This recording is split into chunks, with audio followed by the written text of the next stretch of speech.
Michaels, thanks very much. Here in studio for Balance, Joseph Romm, Senior Fellow for the Center for American Progress and author of a new book, Hell and High Water, Global Warming, the Solution, and the Politics. What's the deal here?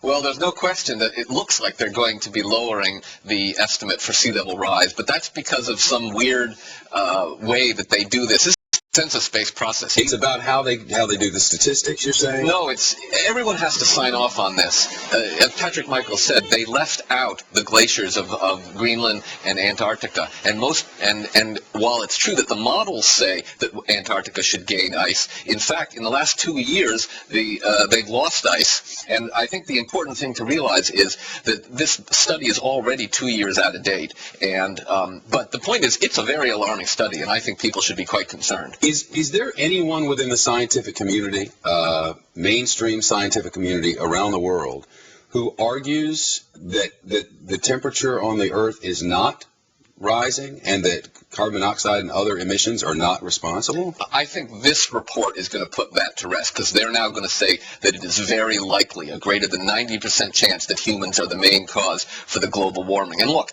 everyone has experienced the weird weather in New York, cherry blossoms in Washington, D.C. I don't think there's any question the planet is warming and we're the main cause. And if we don't take action soon, we're going to have big problems. Do you wonder if people understand what, you see ice shelves breaking off and going into the water. If the temperature rises, not only does the sea level come up as a result of the fact that the ice is melting, but as water warms, it expands naturally. Exactly. Which means beaches go away and cities go away eventually, right? Yeah, and I have a whole chapter in Hell and High Water on this very subject. I think we're faced with far more sea level rise than this report, which is already a little out of date, says. I think we're looking at maybe 3, 4, 5, or 6 feet of sea level rise by the end of this century. Practically speaking, by the year 2100, and practically speaking, what does that mean? Well, 3 feet of sea level rise is enough to inundate the bottom 100 miles of Florida and Louisiana up to Baton Rouge, and it would devastate the coastline of this country. I think this report is a wake-up call. We need to start taking action now. Can this be stopped? And with the new emissions coming out of other parts of the world, developing parts of the world, is it possible to stop it? Well, that's a good point. I think we need a two-phase process. The United States has to take action itself just to gain credibility with the rest of the world, because we're the richest country. Have we?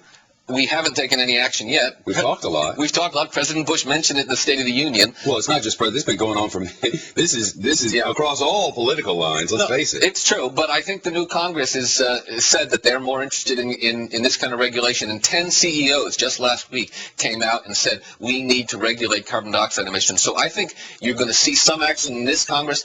Is it going to be what the president will sign? I don't know, but you can guarantee that this report is quite alarming in super hurricanes, sea level rise, droughts, you name it. One of the things that I learned from your book, though, and I'm out of time, but one of the things that I learned was no matter what we do now, it doesn't really help anything for another, century? It's going to take, there are lags in the system. We have to start now just so it won't get really bad in the second half of this century. But you're right, we're stuck with some warming. The question is, are we going to see 20 to 80 feet of sea level rise or just a few feet? Wow. Well, that's all exciting news, isn't it? Good of you to come, Joseph Romm. Appreciate it. Coming up from Studio B, before Osama bin Laden.